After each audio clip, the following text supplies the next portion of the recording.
May 13th, 2025. Psalm 4 verse 8. I will both lay me down in peace and sleep, for thou, Lord, only makest me dwell in safety. Night prayers for perfect sleep. Heavenly Father, as I lay my head to rest, I seek your peace.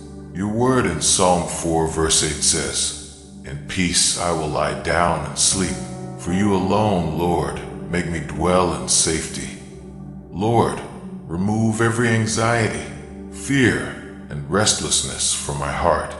Cover my home with your presence, and let no evil come near me.